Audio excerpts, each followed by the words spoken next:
Já, eins og ég sagði ykkur áðan, þá átaka að fara af stað, eða svona skemmtileg keppni sem að mér langaði svona örlítið að forvitnast frekar vegna þess að skráningar eru hafnar og þetta allir lesa og það mjög mikilvægt fyrir okkur að lesa og hún á línu hjá mér Bergrún Íris Sævarsdóttir sem hjá Allir lesa.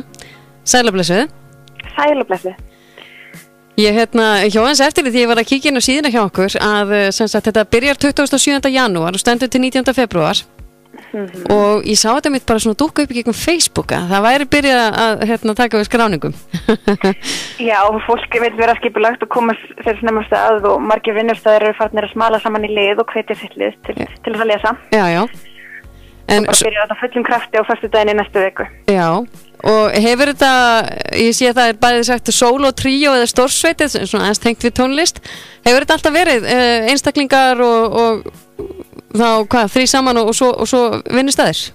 Nei, þetta í þriðja skipti sem leikurinn haldinn, en fyrstu 2 skiptin þá var bara hægt að keppa sem lið. Nú hefur þetta skemmtilega nýjung, að það hægt að keppa líka sem einstaklingur og það kemur sjálfkrafa inn að jafnvel þeir sem að keppa í liði, ef einhver einn skarar fram úr þar, þá getur hann endað með verðlaun sem duglegasti lestrarhestur landsins bara. Já, ekki leiðilegt.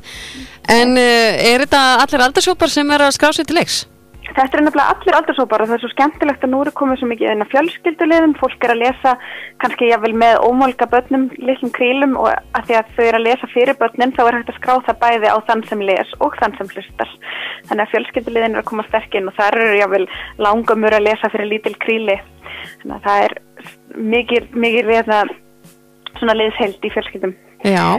Mikið keppnisskapur. Ekkert máli, þegar ég að skrolla svona eins og við síðan hjá okkur þá sé ég að eru teknir fyrir svona vinsælustu titlarnir og ég meina þetta allt ástæðsögu, barnabækur, ferðabækur og þú veist að segja mér að það væri að skrá skýrslur og ýmislegt annað sem fólk að lesa kannski í vinnunni.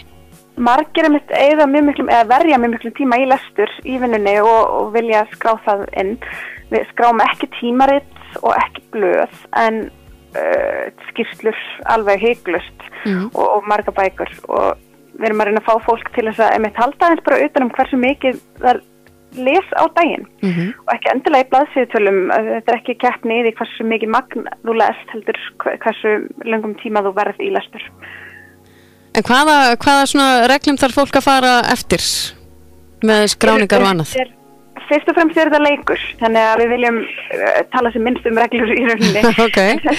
Málið bara að fara inn og allir lesa og skrá sig inn og það mjög einföld skráning og svo skráur inn bara í korterum í rauninni tíman sem verður lestur, þannig að ef þú sest niður einu sinni á dag og lest í 15 mínútur þá það gjaldgeng skráning og þá skráur inn titilinn og við erum komið með rosalega stóran gagnabanka af bókum inn á vefinn, þannig að það eiga flestir, mjög marga bækur var komnar inn og nú byrjað að tínast inn jólabækurnar frá því núna fyrir jólin og svo margir sem kannski lesa í 3 tíma í einu, þá skráðir það og það líka önnur skemmtileg nýjungin á vefnum að það hægt að safna sér verðlaunapenningum. Já. Það eru mjög skemmtileg svona grafískir stafrænir verðlaunapenningar sem hægt að deila á samfélagsmiðlum. Ok, en ég meina ef fólk finnur ekki eitthvað bók þarna inni þá nýskráir fólk bara bókina, það ekki? Já, þannig eru Íslendingar að búa til glæsilegt stafrænt bókasafn inn á Allir lesa. Allir geta tekið þátt í því. Það frábært. Finnurðu að lestur hafi minnkað eitthvað hjá þjóðinni? Sko, Íslendingar kaupa alveg nóg af bókum og það mjög magnað að sjá tölurnar bara í jólabókasölunni. Svo spurning hvort þær eru lesnar eða hvort þær enda bara upp í hillu. Og við viljum endilega að fólk lesi bækurnar og njóti þess að lesa bækurnar og auðvitað það mikið stafrænt áreiti og margir með spjaldtölvurnar upp í rúmi frekar heldur en bækur. Þannig að þetta ágætis tími núna í byrjun árs til þess að temja sér nýja siði eða jafnvel gamla siði, endurvekja gamla siði og bara njóta þess að lesa. Ég veit ekki hvort að Íslendingar lesa eitthvað minna en þeir kannski lesa öðruvísi. Við erum að lesa mjög mikið af skjá og minna í bókum. Þannig að það má breyta því.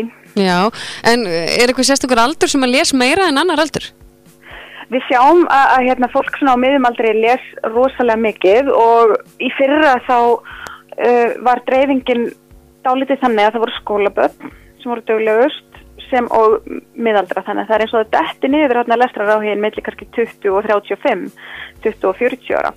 En það horfir alltaf betri vegur og kannski það fólki sem bara heldur ekki utan skráningu eða lesa öðruvísi. Ja. En svo var líka lið í fyrra sem var á hjúkrunarheimilinu í Vestmannaeyjum sem stóð sér alveg gífurlega vel og endaði með velun. Já. Þar voru, ég held að meðalaldurinn hafi verið í kringum 90 ára í því liði. Þetta held ég bara þokkalega jöfndreifing svona, þó að vissulega sé fólk á besta aldri að standa sig gífurlega vel. Já, nákvæmlega. Má maður spyrja hvað í velun? Það eru glæsilegar bókagjafir alltaf og svo höfum við verið með ostakorfur og svona, ég veit nú ekki hvernig, það skýrist bara eftir þessum álíðu leikinn hvernig velunin enda, en það einhver æðislega gyrnileg velun bæði fyrir maga og heila. En hvar getur fólk svona nálgast upplýsingur upp á það að skrá sig inn? Það er bara allirlesa.is. Þetta einn takki og svo bara kennitala og þá ertu komin inn á vefinn. Svo má endilega bara hafa samband allirlesa.is ef einhver hefur spurningar og vil láta leiða sig betur í gegnum skráningaferlið. Annars á þetta nú alltaf segja sér sjálft. Já, frábært. Mér finnst þetta frábært átak og mjög þarft líka. Já, kæra þakki fyrir það. Það er gaman að heyra að það mikill lestrar áhugi í þjóðfélaginu og nú þetta bara alveg eins og að fara í ræktina mótnana, þá þurfum við að senda heilan í ræktina og bara taka upp bók. Svo gleymir maður sér svo hratt, ef að bókin góð, þá þetta engin kvöl og pína, þetta bara yndislegt og yndislestur. Veistu, þetta í rauninni einmitt yndislestur. Þetta bara svo gott að hvíla sig á samfélagsmiðlum, hvíla sig á tölvunum, það eru margir sem sitja við tölvur allan daginn. Já, það alveg. Þetta bara kærkomið að eiga bara pinkur rólega stund. Maður segir svo mjög betur á nóttunni eftir að hafa farið upp í rúm með bók heldur en einhvers sjónvarpsþátt. Já, eða síman. Það bara gæða lestur og gæða svefn. Nákvæmlega. Bergrún, gaman að heyra í þér. Ég hvet bara sem flesta til þess að skrá sig til leiks. Öðru gera það ekki einir að skrá sig með fjölskyldinni eða vinum eða hvernig sem það er. Og líka gaman ef að kannski líka bekkir í skólum skrá sig inn. Er það ekki lefilegt líka? Það bara allstaðar þar sem fólk finnur keppnisskapi blómstra. Það eru sundhópar og leshópar og hlaupahópar jáfnvel að skrá sig sem lið. Þannig að það geta allir myndalið sama hvar. Það er skemmtilegt að heyra og hlakka til að halda fram að fylgjast með þessu átaki. Takk fyrir þetta. Sömuleiðis. Gangi vel. Já, sömuleiðis.